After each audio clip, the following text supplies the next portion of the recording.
Trust meteorologist Mikkel Hannah Harding for your first alert. Thanks for watching News 12 on your side. Parker's Kitchen is my new daily coffee stop. Gourmet beans are freshly ground for every cup. Get your own cup of great tasting, freshly brewed coffee at Parker's Kitchen. Live from Augusta, breaking news. Good afternoon, I'm Courtney Hicks. We begin with breaking news first at 4. Richmond County deputies have responded to ARC for a possible bomb threat. No injuries have been reported. Officials say nothing has been found either. Your Sydney Hood is out there and brings us the latest. Sydney? Well, Courtney, take a look behind me. Before, literally 15 minutes ago, there were deputies right here controlling the traffic right here. You can see that it's been cleared out here, but we've got some drone video and some on-the-ground video I want you to take a look at so I can kind of describe the scene for you. But whenever I got out here around 3:15, 3:30-ish, I kind of mentally prepared that police were going to be blocking every entrance and exit onto ARC, and I was correct there. So I had to park a street over to walk down, and the side street that I'm on right now, this is Bransford Avenue. There were just cars bumper to bumper, side by side. No car could get in, no car could get out. I saw a lot of parents that were on the phone walking around. A lot of them were talking to their kids inside the school, trying to navigate them out, trying to make eye contact with their kid out here. A lot of parents were hanging out their car windows, trying to see what they could find, trying to see who they could talk to get more information. A lot of parents just left their cars, walking up to the entrance of the school, trying to get a hold of deputies. Deputies were on scene on Baker Avenue, calmly controlling the scene as much as possible. And of course, you've got parents that are agitated out here trying to get a hold of their kids because that's their top priority, is making sure that their kid is safe. But we had 2 deputies out here that were responding to parents the best that they could, trying to help them out as much as possible. And I even got a hold of a couple of kids that were walking out of the school, trying to talk with them about what the inside of the school was like. They were telling me that police were in there, letting them out hallway by hallway, trying to get them out here as safely as possible. And that is the main thing out here, Courtney, is that no one was hurt that we know of. Everyone is safe. Parents got a hold of their kids. The street is empty right here beside me, but I think that's how things are out here, Courtney. They just cleared it within the last 15 or so minutes. Yeah, and I was seeing digital coverage, and when you arrived on scene, I remember you saying, it was very chaotic, and things have seemed to have cleared out. Are we still working on, the confirmation of that bomb threat? Was it actually that? Do we know where it came from? Was it from the inside, out, so maybe students? Do we know anything like that at this hour, at this point? I know it's pretty fresh. Still no confirmation on where it came from, if it came from the inside or outside. Courtney, I was talking with a lot of students, asking them what they heard on the inside. They also didn't know as well. And of course, with threats like this, there's a lot of rumors out there. So a lot of the kids, they didn't know what to believe. They didn't know what to believe. So that's kind of where they're at right now. They're still trying to figure things out themselves. But so far, no deputies have not confirmed where any of these threats came from. Yeah, but you always have to take things like this seriously. Sydney Hood on scene, thank you so much. We appreciate you today. Well, the suspect of a deadly shooting at Fort Eisenhower in December now faces a federal murder charge. 25-year-old Natravian Landry is charged with premeditated murder for the December 14th shooting of Sergeant Andrew Stewart. The shooting set off a statewide manhunt and put the post on lockdown. Landry was arrested on a highway just south of Atlanta hours after that shooting. And the Richmond County Sheriff's Office is looking for this missing teenager. They say 17-year-old Emma Caldwell was last seen Wednesday leaving her home on Barlow Road. Authorities say she might be traveling to Columbia County. Capital One says a technical issue is affecting some customers' ability to access money online due to a problem with a third-party vendor. Now, the bank says the issue is impacting payment processing, deposits, small businesses, and commercial banks. Thousands reported problems, and Capital One says it is working to fix that issue. The nonprofit Renforce opened its new office and training facility today. The nonprofit works to bridge the gap for workforce and housing those that may have a criminal record or other issues impacting them or in their past. We were there for the new office and training facility, talking to the executive director today. She spoke about Renforce getting its own space matters for its mission to help people. The space is specifically for us by us. And what I mean by that is, it's a safe space. So someone who's justice impacted don't have to come in here ashamed that they've served time or that they've caught a charge or that they still have an open case. So I think that's the biggest thing. It's a safe space. We will hear from Zaina later on News 12 at 6 on how the new facility can support their mission to support people looking to better their futures. Over at the Maxwell Theater today, the Tri-College event honoring Martin Luther King Jr. ahead of Monday's federal holiday went on.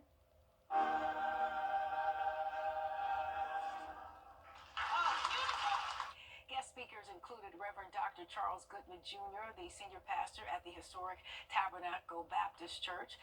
The colleges in attendance included Augusta University, Payne College, and Augusta Tech.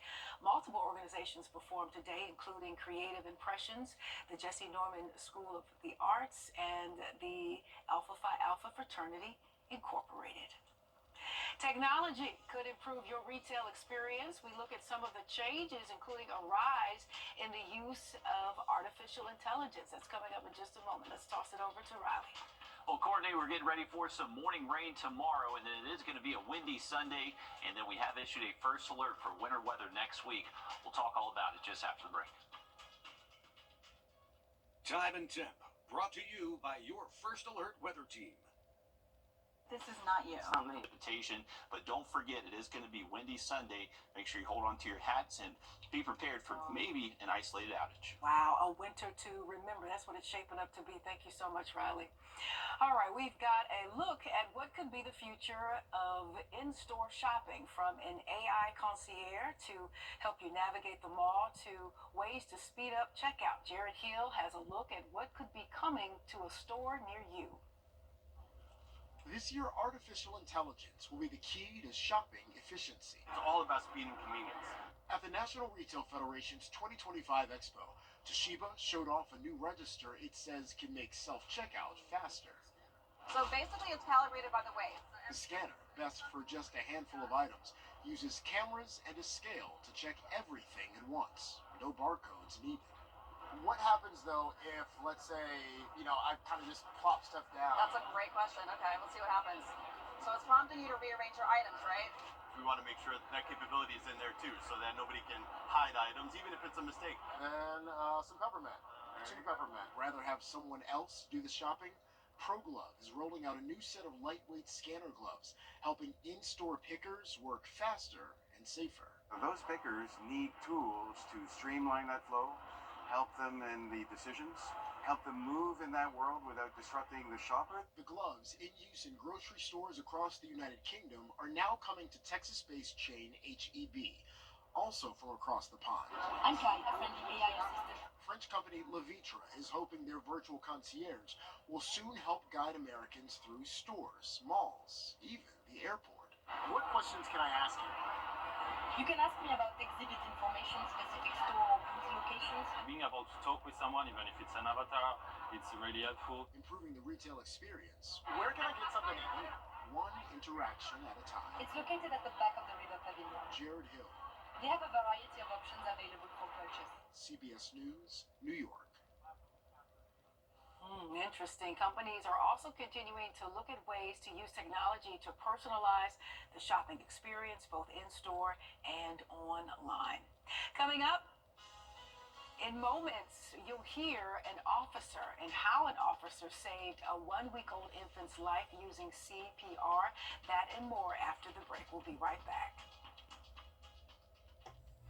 First Alert Radar, powered by...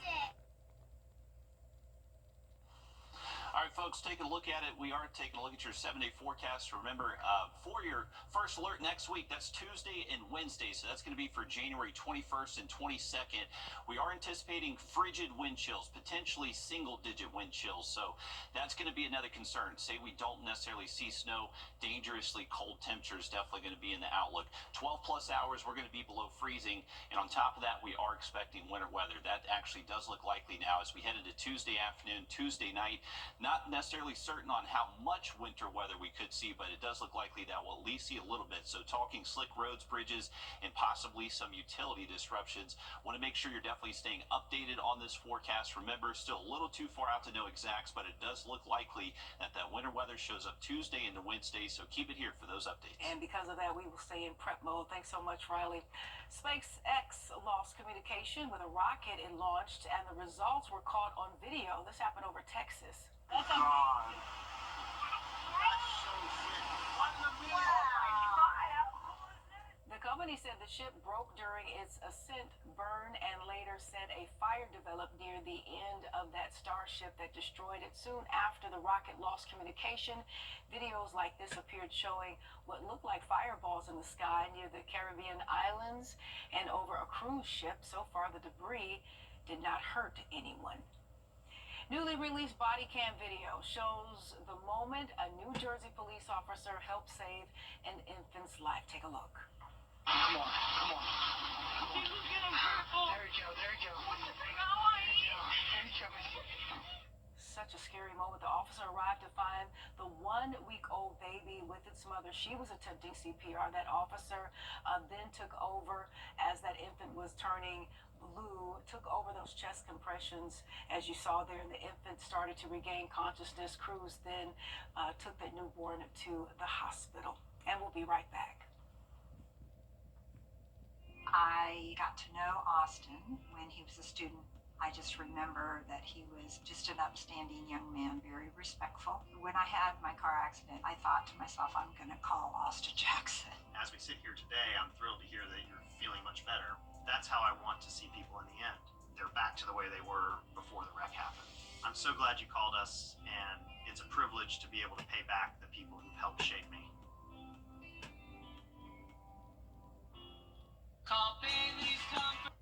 And on a cold, rainy day, a mother dog stunned veterinarians as she carried her unconscious hypothermic puppy into their clinic. This is in Turkey. Workers thought the puppy was dead at first, saying it was cold as ice, but found a very slow heartbeat. After giving it an adrenaline shot and warming the puppy up with a hairdryer, the puppy survived. The mother kept a watchful eye nearby, and Mom and her 2 puppies are all at the clinic, and I assume they're doing well now, Riley. What a good mom. Mom of the year right there. That's it. That's good stuff. And hey, make sure you're protecting all your pets next week with that very cold air that is heading our way, especially if the chance of winter weather does verify. All right, let's take a look at our community calendar. We do have this year's Martin Luther King Jr. Parade. It's been rescheduled to February 1st due to the weather expected on Saturday. Unfortunately, we do have pretty high rain chances heading into early tomorrow morning, so probably a good call there to reschedule that event. Live look over Clarksville Lake. It's a beautiful. Visit buyfordnow.com.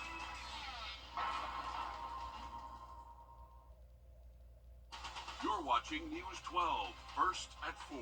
Continues. Come on in, Riley. Oh, man. Let's just keep it real. Courtney, I've had so much stuff going on There's right a now. lot going on. Baby girl was sick, so you had a late start. There's a lot going on, and let's just keep it real. You guys have been going, we call it 40 going north, because of this unusual weather. I moved to the South because I was trying to get away from stuff like this, and I cannot believe this is the first time I've been in the South for over 10 years. I've had to put on the full length here in Augusta, full length coat that I would wear up in Michigan. And next week, I think you're going to have to wear that giddy up every single day, Monday through Friday. We are expecting some of the coldest air of the season to arrive past this weekend. So Did you get outside and enjoy the nice day today? Uh, Because this was the nice one we're going to see Gorgeous for a day while. today. If we could put it on rinse and repeat, this would be I the know. day as far as like a winter day. This was Well, this is seasonal for us. This is how it should be, generally speaking, here across the CSRE. But it has been a bitterly cold start to the year. Actually, we're tied for about our 5th coldest January on record so far. So if we keep pace, especially with the cold here next week. Before we go, I wanted to ask you these models. Sometimes they're so different, but especially for that last event. But this time, both of them are saying snow, just a different accumulation. Exactly. Do I sound like I went to? You've been paying school? attention. I do pay You've been attention paying because attention. weather is so critical. Yeah, and so both models definitely show, or most model guidance that we're looking at definitely showing snow. So that's into Tuesday night. We'll have much more on this coming up in just about 7 minutes. All right, thanks so much, Riley. Appreciate you. We are, as Riley said, keeping an eye on the weather and what some of our school districts may do after the MLK holiday. Columbia, Richmond, along with Aiken County Public School Districts are preparing for the possible winter weather to impact schools on Tuesday. Now, the school leaders plan to provide an update about school by Monday afternoon. Final decisions will be made on Monday, and you can find a full list of school updates, whether it's a complete closure, maybe a delayed start, when you log on to wrdw.com. And also, we want you to stay up to date on the weather forecast and get the alerts from the First Alert Weather team on the First Alert Weather app as well, which will definitely come in handy as this winter weather heads our way. Richmond County School Board member Charlie Walker said the school and sheriff's office received a call with a threat and sent deputies and the bomb squad to ARC and put the school into a hard lockdown. No students were injured, and students were slowly dismissed once there was no threat to be found, and we'll keep you updated on this story. A suspect has been arrested in connection to a deadly shooting of a Waynesboro man. This happened back in 2022. Jail records from the Waynesboro Police Department show that Damon Langford was arrested and charged with murder. He is the suspect in the death of 23-year-old Najee Holden, who died after a shooting on Herman Lodge Boulevard in January 3 years ago. Augusta District Attorney Jared Williams says a man convicted of sexually assaulting an autistic male has been sentenced to life in prison. Late yesterday, 54-year-old Robert Mapp Jr. from Waynesboro was convicted by a jury and sentenced. Williams said in a quote statement that we are safer today for having one less sexual predator in our community. And the Richmond County Sheriff's Office searching for a man wanted for questioning about a sexual assault at a home on Sandstone Lane. 29-year-old Quentin Williams is wanted for questioning in reference to a sexual assault there. He is said to be about 6 feet, 1 inch tall. Anyone with information can call the Richmond County Sheriff's Office. More than 170,000 people are still under evacuation notices as firefighters continue to battle the deadly Los Angeles County blazes. Fire teams are making progress, but evacuees are anxious to return to devastated neighborhoods, and they'll have to wait at least another week or so as hazardous material is removed. Maribel Gonzalez reports. As crews work around the clock to get a handle on the deadly Los Angeles County wildfires, there is hope teams will make gains this weekend, but the reprieve may not last long. With the Santa Ana winds, it's going to be very, very dry out there, so there's going to be probably a return of more critical fire weather conditions to the area. So we have a little respite for the next couple of days through the weekend, but then the Santa Anas do come back beginning of next week. For some, a return home is likely months away. Contaminated water and landslides are still big risks. While some residents understand the delay, others are growing frustrated. I think they should let people go back and get everything start rolling. Quite honestly, I think it's a bad idea for any of the people that are coming out just for nostalgic purposes. Unfortunately, I hate to say that. City and county leaders are trying to assure the public they're actively working to reopen impacted neighborhoods.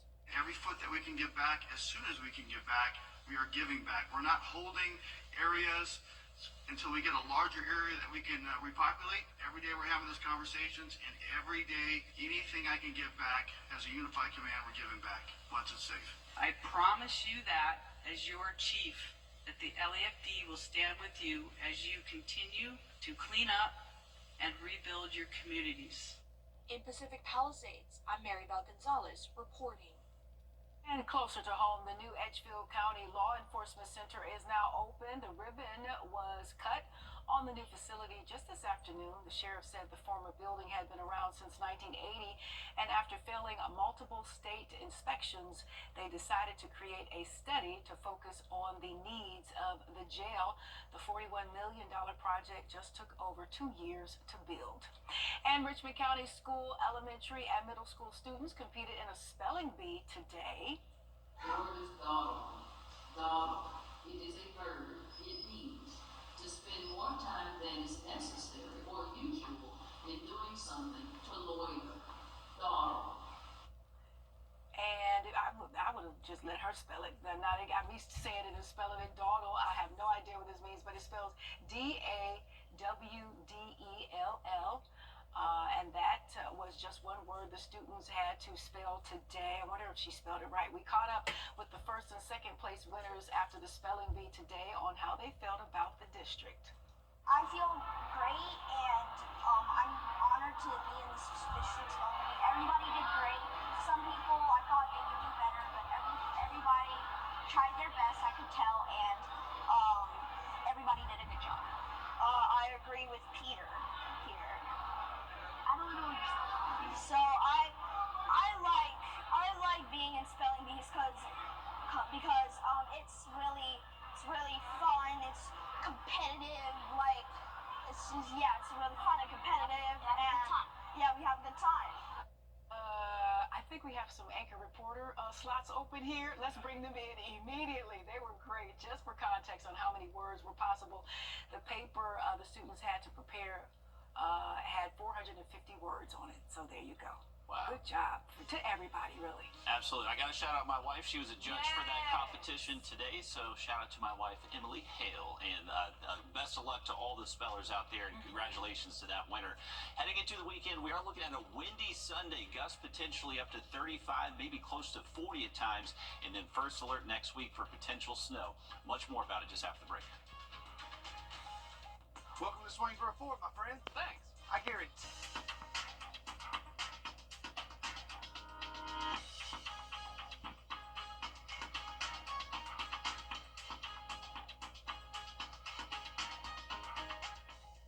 Thanks for watching News 12 on your side. Do you just need a ride and find your ride today?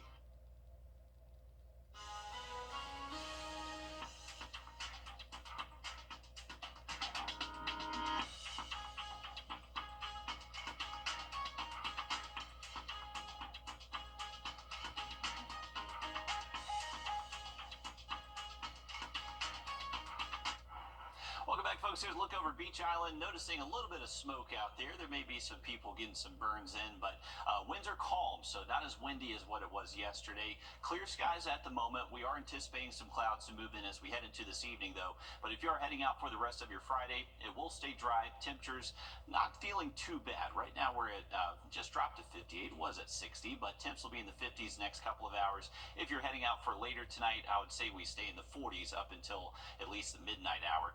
Once we get towards early tomorrow morning, this rain will be showing up by around 5, 6 a.m. in some of our northern western counties. For us here in Augusta, most likely between 7 and 8, and then very high rain chances across the area between 8 a.m. and at least up until around lunchtime. So we'll call it around 12 p.m. Once we get into the afternoon, not ruling out a stray shower, but I think most of us should stay dry the second half of our Saturday if you do have any plans later into the afternoon. The wind's not going to be too breezy Saturday, but as the main front shows up Sunday, that's what's going to clear out our skies by the afternoon, but it's also going to bring us much gustier conditions. So wind gusts could actually get up to maybe 35, close to 40 miles an hour times Sunday, so definitely enough to trigger a lake wind advisory. That does look likely Sunday, and potentially maybe a wind advisory in some of our counties. Behind that front, we'll drop down into the 20s Monday. That's actual temps. Remember, with still a little bit of a breeze out there Monday morning, feel like temperatures will likely be below 20 degrees. Here's the wind threat heading into our Sunday. Not really going to have to worry about it all too much Saturday, but during the day Sunday, especially into the afternoon, sustained wind. This is sustained wind. Will be over 20 miles an hour at times. So one of the breezier days we've seen over the last couple of weeks. Windy Sunday, first alert in effect Tuesday, Wednesday. We are anticipating winter weather around that time frame. So keep it here for those updates. Much more at the break. Introducing the First Alert Radar Network. With up to 10 times the resolution of other local radars and technology that can pinpoint right down to your street. First just got faster. It's the lazy